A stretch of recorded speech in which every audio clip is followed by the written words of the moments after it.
It's a fantastic conference. It reminds me of some of the trade missions that I cover with Enterprise Ireland in Germany or other places. To see such a cross-section of people from the manufacturing sector here under the one roof for the one day, it's fantastic, and it's a great opportunity for people that are involved in the sector.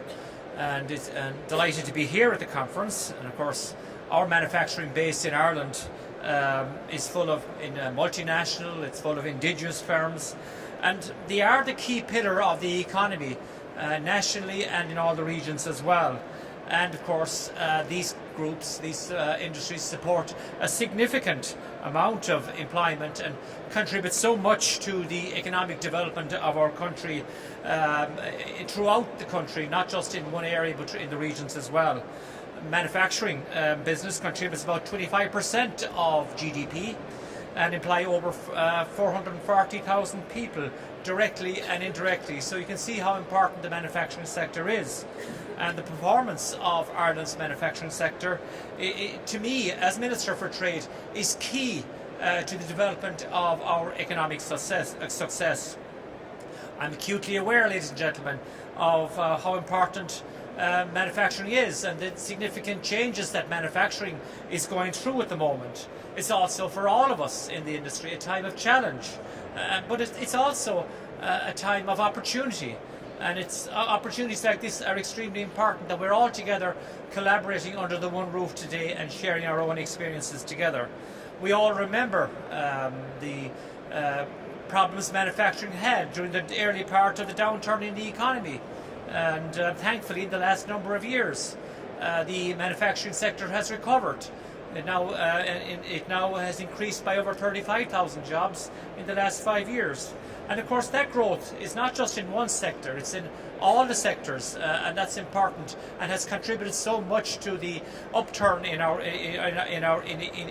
economy. And I'm talking about sectors in ICT, engineering, medical devices, which are important, pharmaceuticals, food and beverages, consumer and environmental goods as well.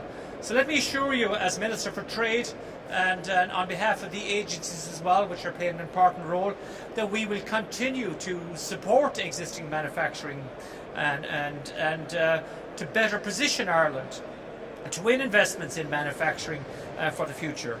This will, I think, there will be a particular focus in driving Ireland's investment, particularly in innovation and in skill capacities. Innovation is a word I'm going to refer to a number of times in my contribution here this morning.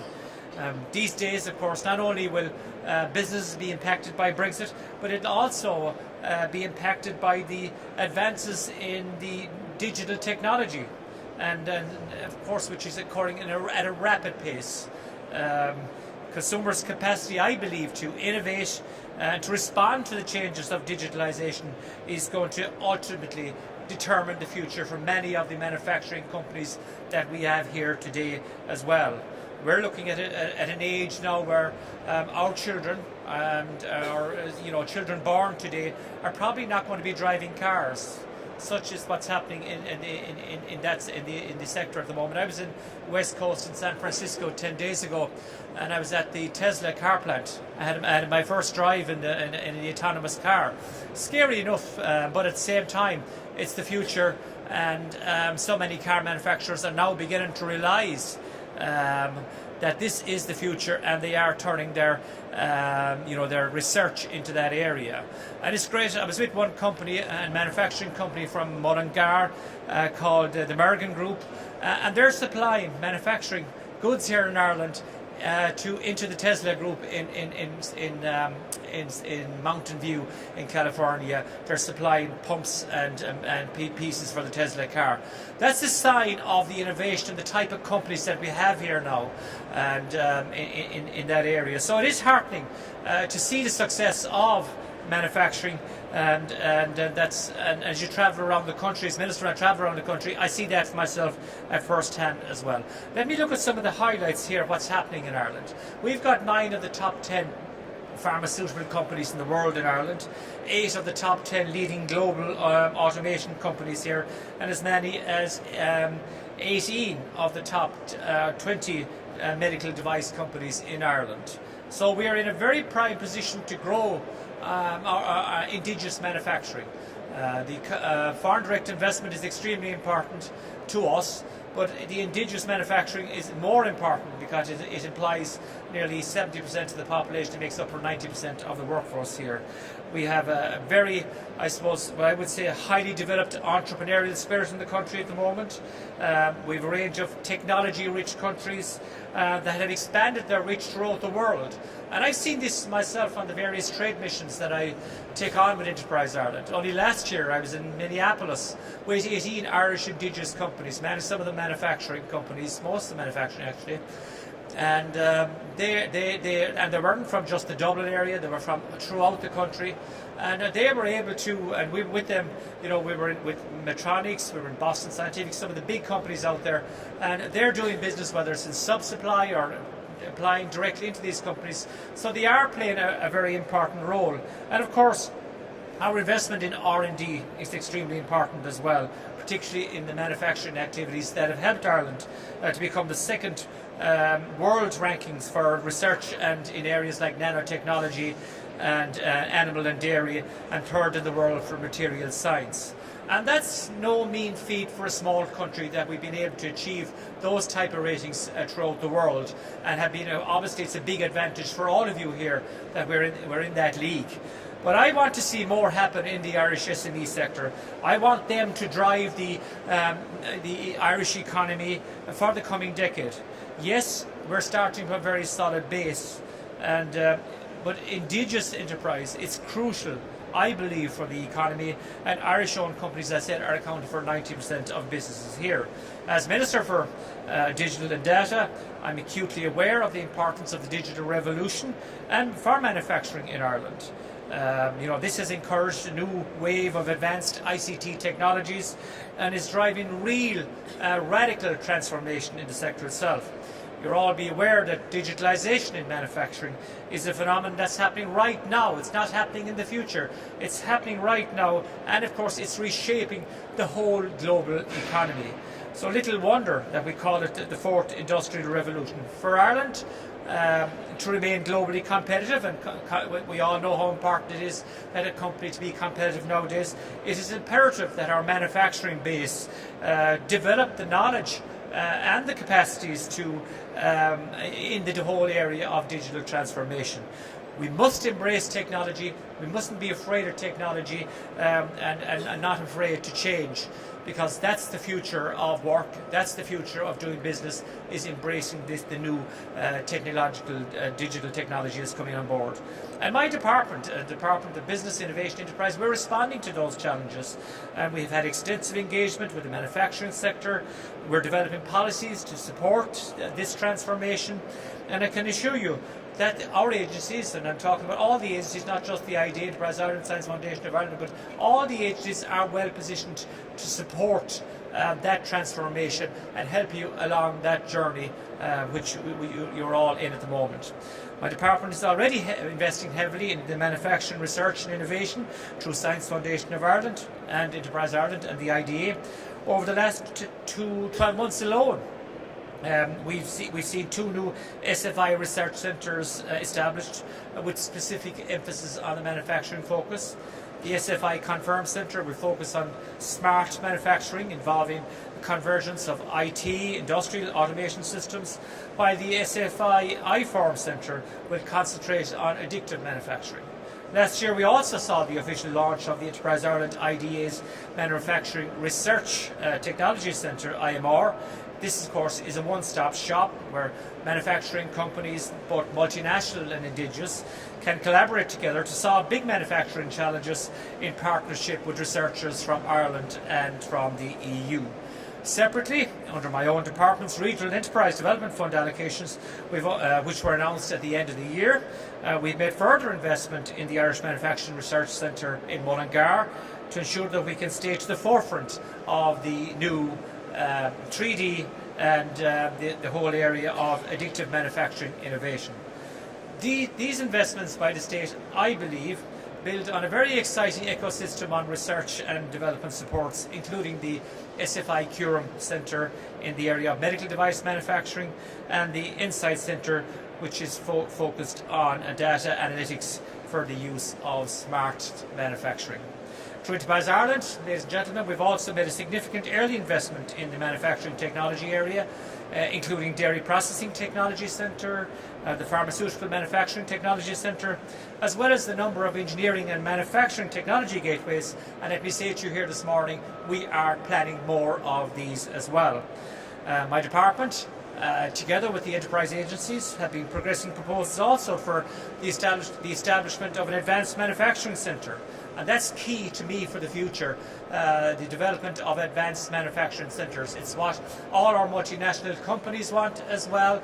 This was very much part of the talks we had in the preparation for the action plan for jobs, and we're at a key focus is on those now to ensure that we have the training, the technology acceleration and adoption for service delivery in that area. Our overall objective, ladies and gentlemen, is to support transition both for multinational and for indigenous in the manufacturing sector, particularly in high value manufacturing, and to embed the SME national and international this into the international supply companies. This is a key pillar, of course, of Innovation 2020 strategy we have as well. But of course, what's very important for all this change is skills. And we all know that skills needs are changing all the time to cater for the advances in technology and digitalisation, and they must be embedded into all our operations across every sector. The Regional Skills Forum, which was established in all regions in Ireland, I believe plays a key role in ensuring that skills needed by enterprises are being delivered through HEI's apprenticeships and traineeships as well. And of course, the whole area of apprenticeships is one which I have a particular interest in. I know it's part of the Department of Education, but we are including more apprenticeships all the time. And you do find that a lot of the multinational companies now, they're very interested in ensuring that they get people in at an early age, to train them and stay with them. And that's why there is huge focus now on apprenticeships. And we welcome this extensive engagement we have with these multinational companies. In relation to skills planning and the requirements at firm level, the Department of Education and Skills is also actively supporting the transformation that's needed. For example, Skills of Growth is a new company-level skills assessment program that assists employers, helping them to address the skills needs they have in their organisations. But I suppose any conversation we're having at the moment now, we really have to talk about Brexit and the effect it has. It's a significant challenge for all of us, for government, for enterprises, for the manufacturing sector. I suppose it's the most significant factor for that Irish enterprises are facing for the last 50 years or more. And it will involve, whether we like it or not, and we've been working extremely hard in my department, it will involve long-term planning, long-term strategy, a structural and I suppose a disruptive change, and will have a significant effect on businesses for the years ahead, and that's why we must be planning for that as well. We've already seen the impact of this, and I'm sure some of you have as well, in currency fluctuations. We know what happened when the value of sterling went to 90 cents, and I suppose the panic it had in many companies, a legitimate panic, obviously, particularly for those companies that would be operating on low profit margins, and of course the value it had on our exports. And but of course, it goes beyond currency. It goes beyond the whole area of doing business, and the government is intensifying a focus on the economic implications of Brexit, and some of the domestic measures we put in place is to reinforce our competitiveness on the Irish economy. Again, I'm going back to that word competitiveness. If we're not competitive out there, we're not going to be able to succeed. So every company must be competitive, look at themselves, because even for the IDA and for Enterprise Ireland, those agencies, they're up against a lot of other big cities like Manchester and Birmingham and all these places where there's populations of 2 or 3 million people, and we're a small population of 5 million people. We have to strengthen our capacity to deal with the potential negative impacts of Brexit, and of course help. And it's important is to ensure there are negatives, but it's important that we avail of all the opportunities that arise as well. And there will be opportunities along that journey as well. The range of activities by my department and its agencies to support the broad enterprise sector is clearly set out in the publication which we launched earlier this year called Building Stronger Business. And that's the response by my department in Brexit on areas of how to compete, to be innovative, and of course the important word is to trade. So I would encourage all of you maybe to examine that document. That document is on our website as well. Beyond this, my department continues to extensively engage with business to understand the implications of Brexit and of course what's important for the business needs as well. And these business needs can be identified through the engagements that we have on a cross-government basis. And those cross-government basis that engagement we have is with the Department of Finance, Enterprise Ireland, the Strategic Cooperation Bank of Ireland, Department of Agriculture and Food. All these departments are important. But I suppose regardless of whether Brexit is a challenge or an opportunity, your company, and I would say this for all the companies here today, I encourage you all to ensure that you are prepared and that you are planned for Brexit. And we're leaving no stone unturned in this, ladies and gentlemen, in our efforts to respond to Brexit. It is critical for companies themselves. I have to say that. I'll say that again. For companies themselves to consider their business operations and ask themselves some key questions. And these questions are important. Examples like, do you know and understand your supply chain and what risks are out there? What risks might face your supplier? I think that's important to ask yourself that as well. Are you focused, as I said again, on improving competitiveness and knowing your break point for every product? Are you taking steps to diversify and to reduce your market exposure? Because diversification is extremely important.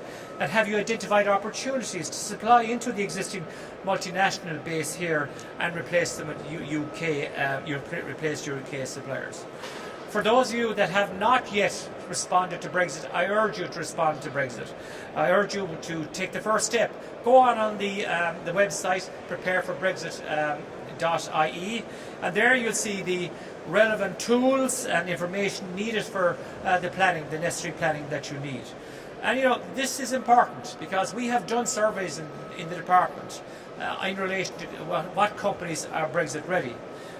Attitudes and behaviour survey we did was conducted last autumn, late autumn, and found that 75% of SMEs expect to be impacted by Brexit over the next 18 months. And remember, phase 2 is a very crucial stage. We've got over phase 1, but phase 2 is more crucial because that's going to define the relationship that we have with the UK, and will focus very much on trade.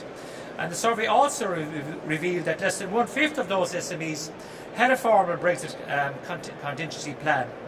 The survey also revealed that Brexit is discouraging SMEs from investing in their business, and that's of course all to do with the uncertainty that's out there in there. In response to these challenges, ladies and gentlemen, my department, I can say it again to you, is continuing to tailor solutions to support companies at different stages in developing those who face Brexit. There are opportunities in the UK. We trade 1.2 billion worth of goods each week across between the UK and Ireland. 60 billion euros a year. That's how valuable this trading relationship is to us. And I think we need to nurture that, continue to build on that relationship. There are opportunities. Even when I travel around the countries, there are still companies that are increasing their business into the UK despite the challenges of Brexit. Only last Tuesday, I was at the Irish Embassy in London, where we brought together all the Irish UK business associations. 200 people gathered in the Irish Embassy, and we had a discussion in relation to how we continue to grow that business between the UK and Ireland. And only last week, Minister Humphreys, Mr Creed and Mr Donoghue signed a formal agreement of the €300 million Brexit loan fund that was announced in the budget with the European Investment Bank and the Strategic Banking Corporation of Ireland. That scheme is all businesses are eligible for it, and it will start in March 2018. And I hope that scheme will support and encourage businesses to face the challenges and apply the new strategies for their business in the future. For longer-term solutions, the department is currently looking at other arrangements, particularly a long-term development loan scheme to help businesses over a longer period of time. Also, in relation to the Brexit negotiations, we know the best, I suppose, thing to do is to mitigation is the most effective negotiation, I believe. Therefore, my department is working across governments to ensure we get the best outcome, and we will get that best outcome because with the European Union, because they understand that special arrangement that's there between the UK and Ireland. We've travelled the length and breadth to meet our European colleagues to explain that, and that's why we were successful in phase one. The department is leading a range of Brexit research projects which will provide extensive evidence base and valuable analysis to inform and guide, as I said, our other colleagues in the European Union. Our response to the UK's decision to leave the EU has been evolving over the last year and more. Our response will continue to evolve, ladies and gentlemen, in the years ahead and the months ahead, which we hope will shape the relationship between the UK and Ireland, and also as negotiations go on, we will know the relationship that the UK and the European Union will have. We didn't want the UK to leave the European Union, but they have made that decision in that. Of course, it's in everyone's interest that we do come to an agreement as quickly as possible, and to conclude that agreement as quickly as possible, and after the UK leaves the European Union. That's going to be March 1919. That's not too far away.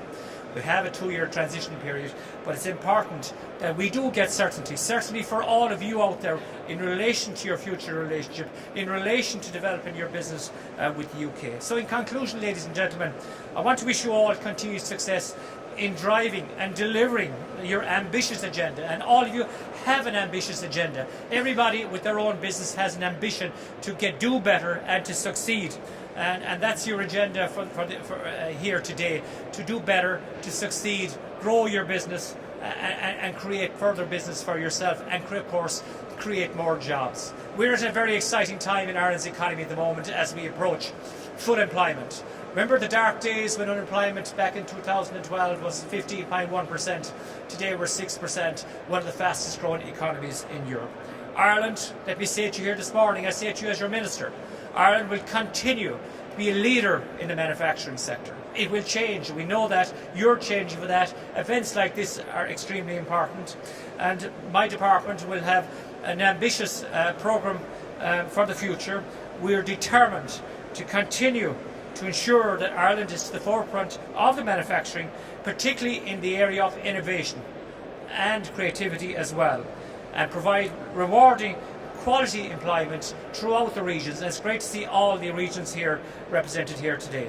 The manufacturing sector, to me, while it has changed over the last number of years, and we know what happened during the downturn in the economy, a lot of the manufacturing that we had left our shores, went to lower cost countries. The type of manufacturing we have now is different, but you have demonstrated to me as Minister your resilience, and of course your ability to adapt as well for over the last decade, and to grow strongly as we face the challenges and the opportunities of the digital revolution, of Brexit, and of course the intense competition that we have for investment in the country as well. I have every confidence that all of us working together, collaborating together, we can continue to succeed and grow in the international market. As Colette has said, the recent figures from the Central Bank are very encouraging for the future, particularly for 2019, and we want to ensure that we have planned for that in the future. Thank you, and I wish you well today.